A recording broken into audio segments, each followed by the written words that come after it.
Om Sai Ram, Vanakkam, welcome to Grandma's class. In this video, we are going to see Unit 3 Supplementary. Taking the Bully by the Horns, Part 1, Term 1 English, Standard 7, Tamil Nadu Government Book.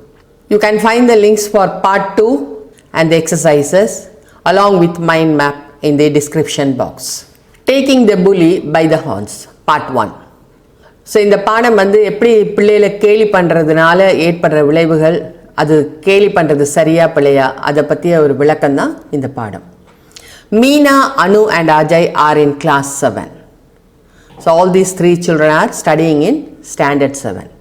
Anu is the shortest in their class and Ajay is always making fun of her height. So in this class, Anu seems to be very short girl. So classலேயே ரொம்ப குள்ளமாக இருக்கக்கூடிய பொண்ணு வந்து அனு தான். So Ajay is always making fun of her height. So அவளுடைய உயரத்தை எப்போவுமே அஜய் கிண்டல் பண்ணிகிட்டே இருப்பான். ஃபன், கேலி பண்ணுறது. He calls her by nicknames which draw attention to her size. So அடிக்கடி நிக் நேம், அதாவது பட்டப்பேர் வச்சுன்னு சொல்லுவாங்க. அவளுடைய உயரத்தை கன்சிடர் பண்ணியே அவளை வந்து நிக் நேமில் அவன் கூப்பிட்டுக்கிட்டே இருந்தான். And is constantly patting her on the head to show how short she is. So constantly எப்பொழுதுமே அவளுடைய தலையை தட்டி தட்டி அவள் எவ்வளோ குள்ளமாக இருக்கிறா அப்படிங்கிறத அவன் காட்டிக்கிட்டே இருந்தான். Anu, already self conscious, feels hurt but she doesn't say anything. Already self conscious, அதாவது தன்னுடைய உயரத்தை பற்றிய ஒரு வருத்தம் உள்ள பொண்ணு. அவள் ஏற்கனவே அவளுக்கு அந்த வருத்தம் இருக்குது. அதனால் அஜய் சொல்லும் போதெல்லாம் அவள் ரொம்ப ஹர்ட்டாக ஃபீல் பண்ணான். ஆனாலும் அவள் எதுவும் சொல்கிறதில்ல. Meena sometimes laughs with Ajay when he is mocking Anu, but she also feels sorry for her. But Meena வந்து அஜய் அவளை மொக் பண்ணி, அதாவது கேலி பண்ணி சொல்லும் போது எல்லாமே மீனாவும் சில நேரம் சிரிப்பா. ஆனால் உள்ளுக்குள்ள அவளுக்கு கொஞ்சம் வருத்தம் இருக்கும், பாவம் அனுவை அப்படி கிண்டல் பண்ணுறானேன்னு. ஆனாலும் வெளிப்படுத்தாமல் அவளும் சேர்ந்து அஜய் கூட சிரிப்பா. Have you or someone you know ever been a similar situation? So இந்த மாதிரியான ஒரு சந்தர்ப்பத்தில் நீங்கள் யாராவது இருந்திருக்கிறீங்களா அப்படின்றது ஒரு கேள்வி. இப்போ அதுக்கான பதில் என்னன்னு பார்க்கலாம். While growing up, it is common for children to tease each other. So வளர்கிற காலத்தில், அதாவது பிள்ளைலாம் நம்ம இருக்கிற காலத்தில் இட் இஸ் காமன், அதாவது பொதுவாகவே பிள்ளைகள் ஒருத்தர் கேலி பண்ணி விளையாடுறது இயல்பு தான். But when someone purposely makes fun of another or forces them to do things, even if they make it clear they don't want to, it is called bullying. So bullying அப்படின்னா என்னதுன்னா டீசிங் அதர்ஸ். ஸோ அடுத்தவங்களை வந்து கேலி பண்ணுறது. இந்த இடத்துல டீசிங்கிறது என்னென்னா சாதாரணமாக ஃபன்னுக்காக பண்ணுறது இல்லை, அடுத்தவங்களை கொஞ்சம் நோக வைக்கணுன்றதுக்காகவே கேலி பண்ணுறது. ஸோ இது வந்து என்ன, இதுக்கான மீனிங் என்ன அப்படின்னா, பர்பஸாக ஒரு ஆளை வந்து ஒரு காரியத்தை செய்ய சொல்கிறது. நல்லா நமக்கு தெளிவாக தெரியும் அந்த ஆளுக்கு அந்த வேலையை செய்ய விருப்பம் இல்லைன்னு, அந்த விருப்பம் இல்லாத வேலையை ஃபோர்ஸ் பண்ணி செய்ய வைக்கிறது. அதுதான் நம்ம bullying அப்படின்னு சொல்கிறோம். We like to have fun together with friends. So எப்போவுமே ஃபன், நம்ம பிள்ளைங்களோட நம்ம ஃப்ரெண்ட்ஸோட ஜாலியாக இருக்கணும் நமக்கு விருப்பம். Sometimes we may even want to do some things only because our friends are doing them, even if we know it will get us into trouble or it is wrong. Sometimes, சில நேரங்களில் சில வேலைகளை வந்து friends செய்கிறாங்களேன்றதுக்காக நம்ம செய்வோம். நமக்கு நல்லா தெரியும் அது வந்து நம்மளை வந்து பிரச்சனையில் கொண்டு போய் விடும், இல்லை செய்கிற காரியம் பிள்ளை அப்படின்னு தெரிஞ்சால் கூட ஃப்ரெண்ட்ஸ் செய்கிறதுனால சில நேரங்களில் நம்ம செய்ய வேண்டி இருக்கும். For example, Meena knows that Anu feels hurt when Ajay teases her because Meena understands the feeling of Anu. எக்ஸாம்பிளுக்கு அது சொல்கிறாங்க, அனு வந்து எவ்வளவு ஹர்ட்டாக ஃபீல் பண்ணுவான், அதாவது எவ்வளவு வலியை உணர்வான்றது மீனாக்கு தெரியும் அஜய் டீஸ் பண்ணும்போது. But she does not want to say anything because she is Ajay's friend. ஆனாலும் அவள் வந்து எதுவுமே சொல்கிறதில்ல, ஏன்னா அவள் வந்து அஜயோட friend. And does not want to upset him. So அஜயை வந்து எந்த விதத்துலையும் கஷ்டப்படுத்தக்கூடாது, அவன் அப்செட் ஆகக்கூடாதுங்கிறதுனால தப்பான காரியமாக இருந்தால் கூட அவள் எதுவும் சொல்கிறதில்ல. Ajay knows that Anu is upset but continues to bully her because it gives him a feeling of control. Ajay knows that Anu feels unhappy. அதாவது அவள் வந்து ரொம்ப குழப்பமாகறா, வருத்தப்படுறா அனுன்ற தெரிஞ்ச போதும் அஜய் வந்து கண்டினியூஸாக அவளை வந்து புலி பண்ணிக்கிட்டே இருக்கிறான். ஏன்னா அவள் மேலே ஒரு கண்ட்ரோல் தனக்கு இருக்கணும் அப்படின்றதுக்காக.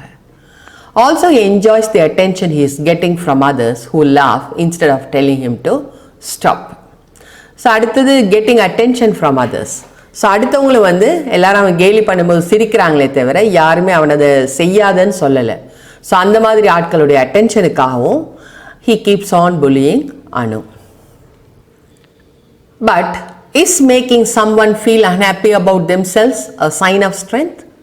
ஸோ அடுத்த ஒரு கேள்வி, அடுத்தவங்களை வந்து ரொம்ப சோகப்படுத்துறது வந்து நம்மளுடைய திறமையை காட்டுற ஒரு விஷயமா? Actually, children who bully others tend to have a low opinion about themselves.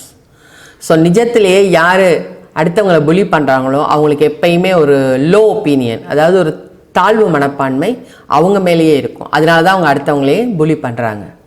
This means that there may be things about themselves that they don't like or feel ashamed about.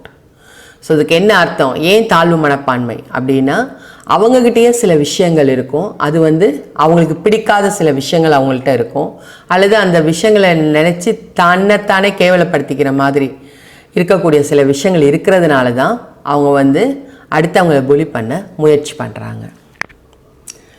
They therefore want to humiliate or put another person down in order to feel better about who they are. So அவங்க மேலேயே அவங்களுக்கு ஒரு நல்ல ஒரு எண்ணம் இல்லாததுனால தான் அவங்க என்ன பண்ணுறாங்க, அடுத்தவங்களை வந்து ஹியூமிலேட் பண்ணுறாங்க. Humiliate means make others feel ashamed. அடுத்தவங்களை வந்து வெக்கப்பட வைக்கிறதோ இல்லை வேதனைப்பட வைக்கிறதோ அந்த மாதிரி ஒரு வேலையை செய்கிறதன் மூலம் தங்களை தாங்களே கொஞ்சம் சந்தோஷப்படுத்திக்கிறாங்க. They think they will fit in with the crowd if they show up another's difference, even if it means picking on other person. So they think how to fit into this crowd. ஏன்னா ஏற்கனவே அவங்கள்ட்ட சில குறைகள் இருக்குது, அதை தவிர்க்கிறதுக்காக அவங்க என்ன பண்ணுறாங்க, அடுத்தவங்களுடைய குறைகளை வெளிப்படுத்துறதன் மூலமாக, அது வந்து அடுத்தவங்களை அவமானப்படுத்தினாலும் சரி, சண்டை இட்டாலும் சரி, எதுவாக இருந்தாலும் சரி, அந்த டிஃப்ரென்ஸை வெளிப்படுத்துறதன் மூலமாக தன்னை வந்து இந்த க்ரௌடுக்குள்ளே சேர்த்துக்கிறதுக்கு முயற்சி பண்ணுறாங்க. Maybe Ajay is unhappy with his performance in the exam. Maybe Meena doesn't like her big ears and doesn't want anyone to notice them. So இந்த மீனாக்கு அஜய்க்குள்ள குறை இதுவாக இருக்கலாம். என்னது, அஜய்க்கு வந்து தன்னுடைய எக்ஸாம் பர்ஃபார்மன்ஸில் வந்து திருப்தி இல்லாமல் இருக்கலாம். அதே மாதிரி மீனாக்கு வந்து தன்னுடைய பெரிய காதை யாருமே கவனிக்கக்கூடாது அப்படிங்கிற எண்ணம் இருக்கலாம். So they turn there attention to Anu. So அதனால் அவங்களுடைய கவனிப்பை வந்து மற்றவங்களும் கவனிக்கணுன்றதுக்காக அவங்க வந்து அனு பக்கமாக திரும்புகிறாங்க. Who is quiet and doesn't respond because she is very quiet girl. So அணுவும் சண்டை பிடிக்கிற பிள்ளையாக இருந்தால் அந்த மாதிரி செய்ய முடியாது. அவள் வந்து கொஞ்சம் அமைதியாகவும் அதே நேரத்தில் பதில் சொல்லாத அல்லது ஒரு பயந்த சுபாவம் உள்ள பெண்ணாக இருக்கிறதுனால அவகிட்டே இவங்களும் அந்த டீஸ் பண்ணுற வேலையை செய்து தங்க மேலே இருக்கிற அட்டென்ஷனை திருப்பிக்கிறாங்க. Seeing her reactions to the way they treat her makes them feel better about their own problems. So அவகிட்ட இருந்து வரக்கூடிய ரியாக்ஷன் அதை பார்க்கும்போதெல்லாம் இவங்களுக்கு வந்து என்னென்னா இவங்க கொஞ்சம் பெட்டராக ஃபீல் பண்ணிக்கிறாங்க. ஏன்னா அவங்களுடைய ப்ராப்ளம்ஸ் வந்து வெளியில் தெரியறதில்லை. Bullying need not always be violent like hitting someone or verbally abusing them. So இந்த புல்லியிங் அப்படிங்கிறது வந்து கண்டிப்பாக வயலண்ட் ஹிட்டிங், அதாவது ரொம்ப வேகமாக ஒருத்தரை அடிக்கிறதோ இல்லை வேர்பலி அப்யூசிங், வார்த்தைகளால் ஒருத்தரை வந்து தாழ்த்தி பேசுகிறது அல்லது கெட்ட வார்த்தைகள் பேசுகிறது மட்டும் இல்லை. If a group of children always refuse to include a particular child in their games, that is bullying too. So ஒரு குரூப்பில் இருக்கிற குழந்தைங்க எப்போவுமே ஒரு குழந்தைய மட்டும் அவங்க வந்து சேர்த்து அவங்களுடைய விளையாட்டில் சேர்த்துக்க விரும்பலை அப்படின்னா அதுவும் புல்லியிங் தான். Or if you spread stories about someone and it is causing them sadness, அல்லது அவங்கள பற்றிய ஒரு தப்பான கதைகளை அடுத்தவங்கள்ட்ட பரப்புறதன் மூலமாக அவங்கள வந்து கவலைப்பட வைக்கிறது, அதுவும் புல்லியிங் தான். ஸோ நம்ம கண்டிப்பாக அடிக்கணும் இல்லை திட்டணுங்கிற அவசியம் இல்லை. ஒருத்தரை அவாய்ட் பண்ணாலோ இல்லை ஒருத்தரை பற்றிய ரூமர்ஸை கொண்டு வந்தாலோ அதுவும் புல்லியிங் தான் ஆகும். It's quite simple if through your actions you target someone repeatedly to hurt them. Very simple way to bully, அதாவது ஒரே பிள்ளையை டார்கெட் பண்ணுறது, ரிப்பீட்டட்லி ஹர்ட் தேம். ஸோ திரும்ப திரும்ப அவங்கள வருத்தப்படுற மாதிரி ஒரே பிள்ளையை டார்கெட் பண்ணி அதை எய்ம் பண்ணி செய்கிறதும் புல்லியிங் தான். Ragging is another word for bullying. ராகிங்கிறது புல்லிங்கோட சினனிம், another word. பொதுவாக காலேஜில் எல்லாம் நீங்கள் கேள்விப்பட்டிருக்கோம் ராகிங் பண்ணுறாங்க அப்படின்னு. So that word is related to the grown up children. bullying வந்து ஸ்கூல் லெவலில் நடக்கிறது. Everyone usually knows who the bullies in a school, class or neighborhood are. So எல்லாருக்குமே தெரியும் ஓரளவுக்கு யூஸ்வலாக யார் புலி பண்ணுவான்றது. புலிஸ்ன்றது the person who makes fun of others. யார் இந்த டீஸ் பண்ணுற வேலையை செய்வா, கிளாஸ்லேயா இருக்கட்டும், ஸ்கூல்லையா இருக்கட்டும், நெய்பர்ஹுட் நம்மளை சுற்றி வீட்டை சுற்றி இருக்கிறவங்களா இருக்கட்டும், யாருங்கிறது ஓரளவுக்கு தெரியும். They either avoid them out of fear or silently support them because they want to be part of the group. So either avoid them. So அவங்க புலி பண்ணுறத வந்து ஒரு சிலர் வந்து பயத்தினால தவிர்க்க முயற்சி பண்ணுவாங்க, ஒரு சிலர் வந்து சைலண்ட்லி சப்போர்ட் தெம், அவங்களுக்கு தான் அமைதியாக சப்போர்ட் பண்ணுவாங்க. ஏன்னா they want to be part of the group, ஏன்னா அவங்களோட சேர்ந்து இருக்கணும் அப்படிங்கிற ஒரே காரணத்துக்காக சைலண்ட்டாக சப்போர்ட் பண்ணுறவங்களும் இருப்பாங்க. But it is important to know that our actions always have consequences. Consequences result or effect, அதாவது விளைவுகள், பின் விளைவுகள். It is important to know. ரொம்ப முக்கியமாக நம்ம தெரிஞ்சுக்க வேண்டியது என்னதுன்னா, நம்மளுடைய எல்லா ஆக்ஷனுக்குமே ஒரு பின் விளைவு இருக்குது. நல்ல விஷயங்கள் செய்தால் நல்ல விளைவுகள் கிடைக்கும், கெட்ட விஷயங்கள் செய்தால் கெட்ட விளைவுகள் கிடைக்கும்.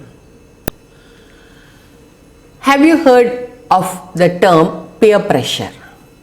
Peer pressure அப்படிங்கிற டேர்ம் உங்களுக்கு தெரியுமா? Influence from the member of the same group. Peer அப்படின்னா நமக்கு ஈக்குவலாக இருக்கக்கூடிய மக்கள், ஸோ நம்மளோட சேர்ந்து இருக்கக்கூடிய மக்கள். ஸோ அவங்களுடைய ப்ரெஷர் வந்து எப்போவுமே நமக்கு இருக்கும், ஒரு இன்ஃப்ளூயன்ஸ் ஒன்று இருக்கும். நம்மளை சுற்றி இருக்கவங்களால, நம்மளுடைய கிளாஸ்மேட்ஸால் நமக்கு ஈக்குவலாக இருக்கன்ற ஒரு ப்ரெஷர் ஒன்று இருக்கும். Our peers are people like ourselves, usually by age or common interest.